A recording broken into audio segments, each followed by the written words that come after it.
I am Natalie. In my work as a healer, therapist, and in this podcast, I consult the spirits, guides, and counselors. I have been working this way for over 13 years, and this connection has existed from the day I entered this world. In this podcast, In the Heart of Being, a spiritual journey, the spirits, guides, and counselors connect me to the layers of being, dimensions, and the library of knowledge, where we connect the spirit with the body, which I love to share with you all. Will you join us in our quest, weaving the unknown into the known? So welcome. Today, me and Isha are going to talk about being on the road.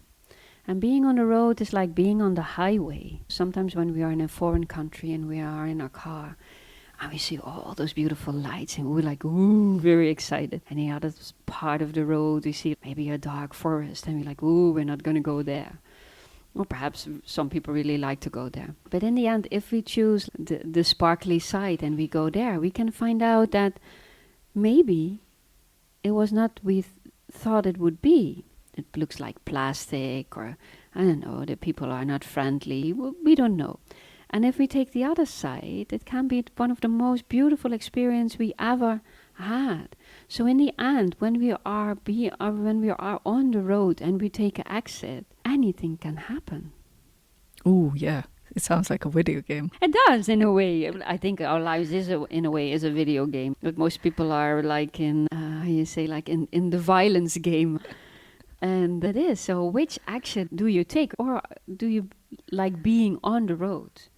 Because that's what I always loved a lot. When I was in South America, you can fly from one way to another, but I never did. I would take like from the north of Argentina into Brazil, and the bus ride would take 27 hours. I thought it was the best time of my life. Just being on the road, this movement you have inside you. When you fly from one place to another, you get from this culture and you get dropped in another one.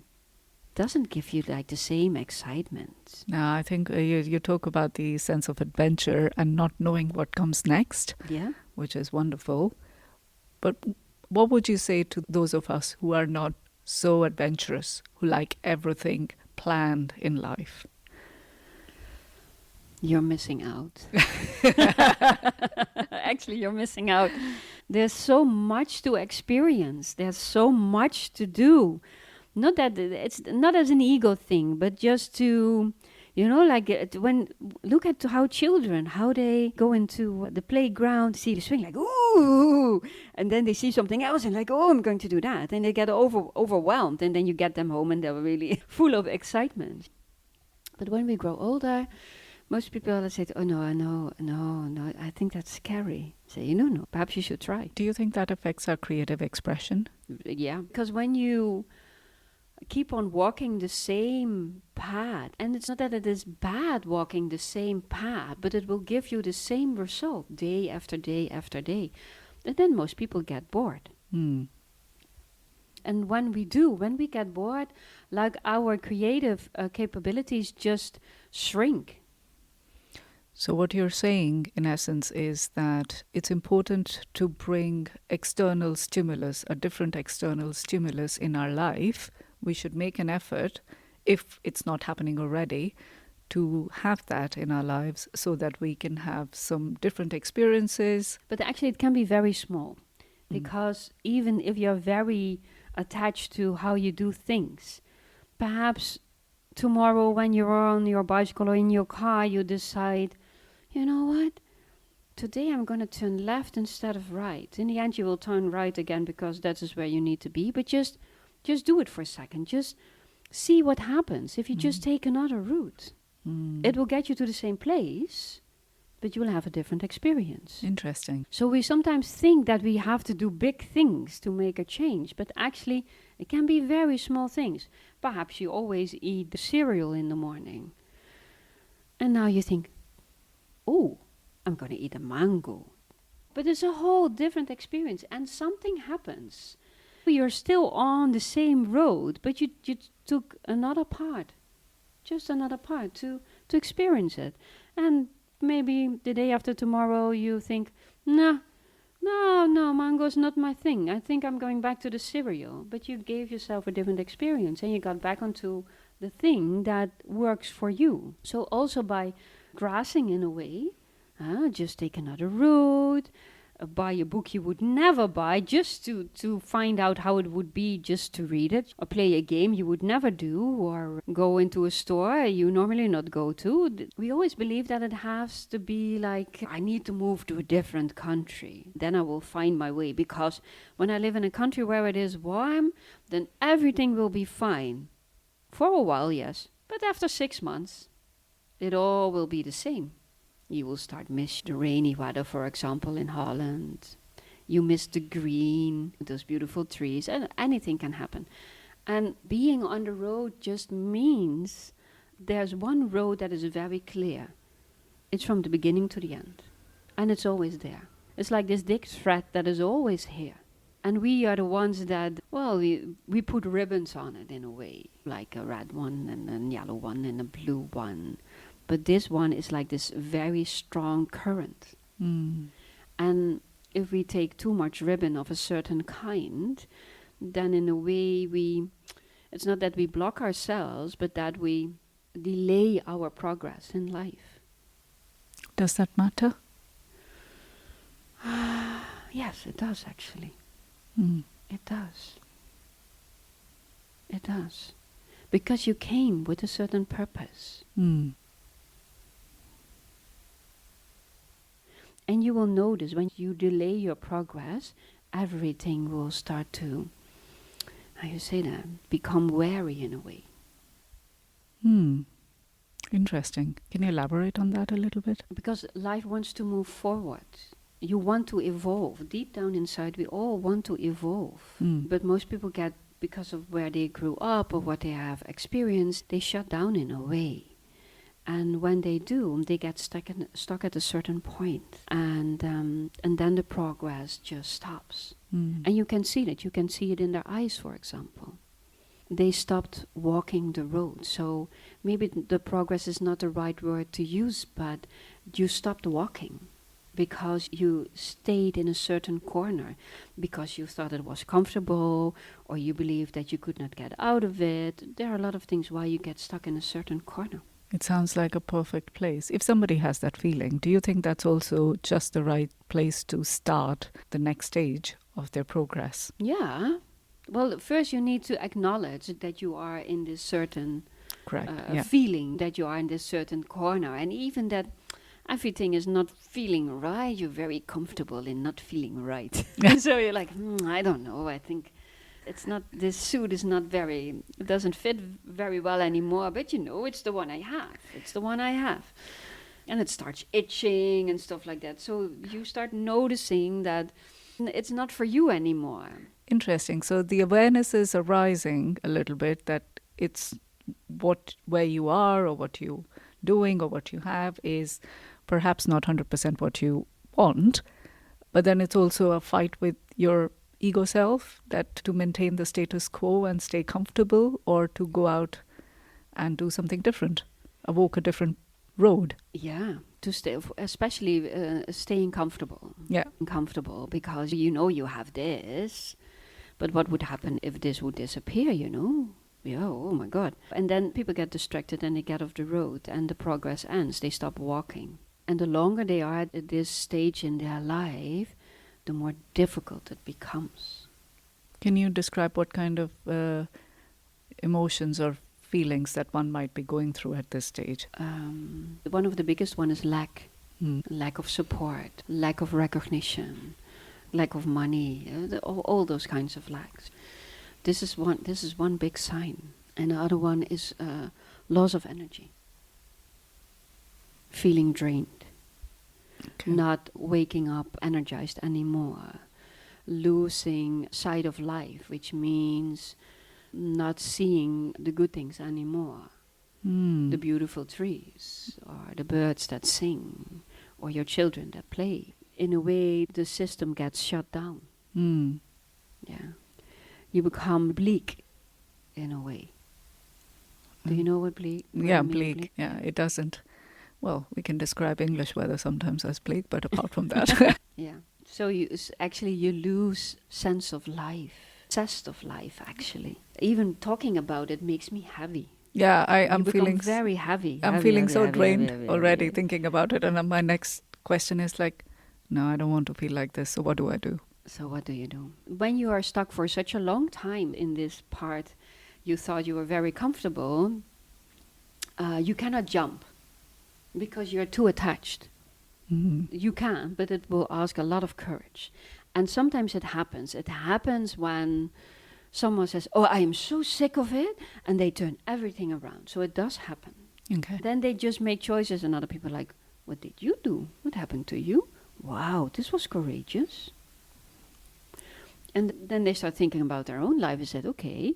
And another time when it happens is when someone really important in your family dies. Mm. Because when that happens, there's a moment of pure presence. Yeah. Yeah. And from one moment to the next, you look at your life and you're like, what's this? Mm. What did I make of it? And as they sometimes say, the death of one is the life of another. And in a way, it is true, but differently than they mean it. Yeah. So it is that you realize that, okay, wait a second, I can do this for the rest of my life, but I don't want that because I will be wasting my life. So those are big events that make you leap from one moment to the next. But for most people, they need to loosen up a little bit. So you start with the small things. You start a new course, which you would never do. For example, I like yoga and meditation, reading my books. I threw out my television a long time ago. And I think a year ago, I thought, I'm going to try kickbox. So I did. Which was really out of my comfort zone. So I went to this man, which actually was really funny because I met him at the coffee and he used to work for an uncle of mine and I knew him from this club where I lived as a teenager. So everything was coming together. And I went there and then one of his friends was also there and he said, "So this is really out of your comfort zone, huh?" And it was. Yeah. And I did that for 6 months. And then after 6 months I thought, nah, I don't like to punch people, you know. This is not me. But it did teach me a lot. Yeah. It was so different. Yeah. So different. And I felt like this rush of energy, like this really strong workout. And after a couple of months, he said, "Natalie," he said, "you have the best condition of everyone. You can do it for a whole hour." And I always thought I could not exercise and stuff like that. So it was a really big thing. Interesting. Yeah. So you put yourself in a very different environment that you Yeah. normally would not. Yeah. And that showed you something about yourself that you didn't believe you had. Exactly. And that is how you get out of it. Mm. Doing the same, you will always be doing the same. Yeah, like Einstein said. Sometimes it's just, and you know, not everyone needs to go to kickbox, but for some, you know, they think, "Oh, yoga, why would you do that? It is so soft and blah, blah, blah, blah, blah." And maybe they should try that. Just, life exists when we just try out everything there is. For my one things I really like, I haven't been traveling for quite some time, but when I do, I always try all the food I see. Oh, yeah. And I sometimes think, "Ugh, this was awful." And it's like, "Oh, this is interesting. What is it? Oh, no, really?" And when you find out what it is. But it's interesting just to all those tastes and stuff like that. And then I once was in a certain part of the world and I went to the desert. And later on I met one of my friends and he said, "Did you go by yourself?" I said, "Yeah." I said, "Are you fucking insane?" I said, "Oh." I said, "This is really dangerous." I said, "Yeah, well, yeah, after a while I thought maybe I should go back." And it was, it was a very interesting experience because it was in the desert and there was nothing, just me. And I felt this serenity. Mm. This serenity. I loved it. Mm. I loved it. And then I took a certain path and I felt so much unease. And I did not know why, but I did. Mm. And then I went back and I lost the way. That's why he told me, "Are you crazy?" And I lost the way. But actually I thought it was a good thing afterwards. Because something was not right. Yeah. Something was not right. So it is also sometimes we lose the way, which is actually a good thing. Yeah, we get off the path Yeah. and we lose it for a second. Yeah. And then I thought, okay, Natalie, focus. So I was slamming my head and I was thinking, oh no, they have scorpions and snakes. And, like from one moment to the next, the serenity was gone. Yeah. And I felt something else. I felt a lot of fear. Mm. And I said, focus, focus, focus. And then I found the way back again. Reason I'm telling this that I felt before that I should not walk on. And this is also has to do with the road we walk on. Mm. So most of the times we feel it like 10 steps before. That is not the path to take. But we have ideas. This is what I should do. Mm. And then we follow up on that. But if you look back at your own life, and all of you, when you had that feeling and you still continued, always something bad way. 100%. Always. Mm. Because you felt you were walking the wrong path, but still you continued. And because I wanted to go to a certain place I needed to see that was supposed to be very beautiful and that and that. So I walked up a certain hill and I felt so much unease. And I walked 2 more steps and said no. And then I went back and then I lost the way. But I found it again. But I believe this is with everything we do in our lives. Yeah. Sometimes people tell me, yeah, but I've been doing this study for 3 years and I should finish it. And so, really, why? Yeah, because I'm almost done. Yeah, so? And then some get really drained and they lose themselves and they say, yeah, but otherwise I don't have something to fall back on. Or I said, but you are losing yourself. What is this telling you? Yeah, it's very hard, that moment where we listen more to the conditioning, the voices around us, and the way of operating in the society, the practical needs, when we are trying to balance that with how we are feeling inside, and it's not matching.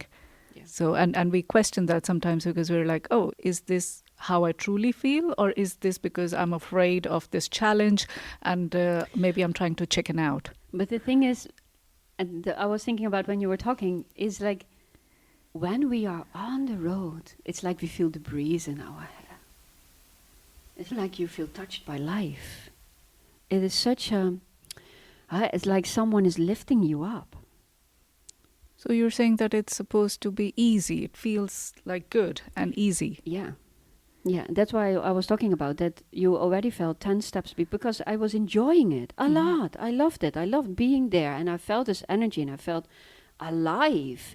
There was not much alive in the desert, but still, there's a lot of life actually. And but I felt serenity and unity and stuff like that. And I should have stayed there. Mm. Because that was a place to replenish myself. And but I wanted to go somewhere. I needed to see something. And then the unease came. So when we are on the road, being on the road means that you are walking through life and you feel free inside. You feel this freedom. Even that you have all those obligations, that you need to be there at a certain time. But you want to be there. Do we still have that feeling, even in face of challenges that we face or difficult situations that we experience? Then it becomes more difficult. It's not that it is not possible anymore, but it becomes more difficult. You have this film about Rwanda. And this woman inside that, I always thought it was an amazing part of this movie. She is one of the tribes, and her next door neighbor has a house and he has 2 bedrooms, but no one knows.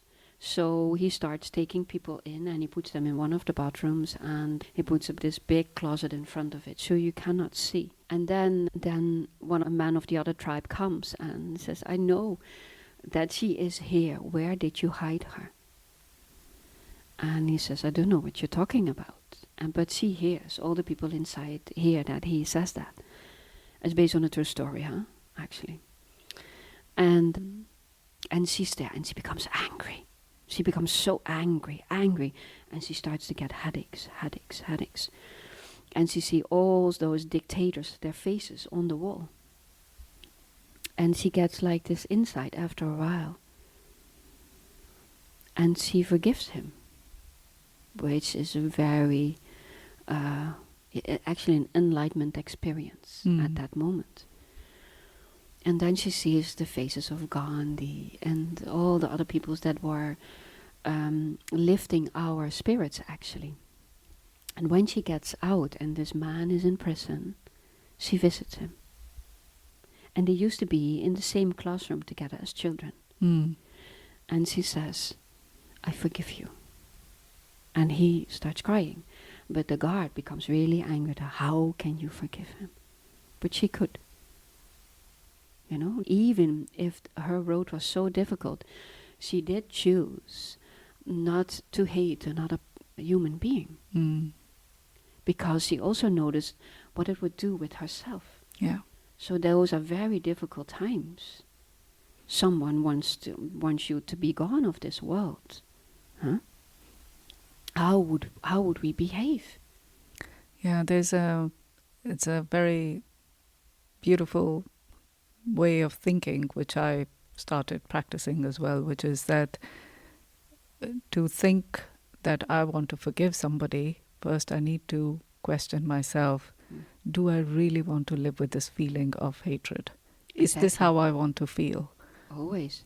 Because you are the one having the monkey on your shoulder. Yeah. Because Always. to live with that feeling and to live with that kind of emotion is so draining.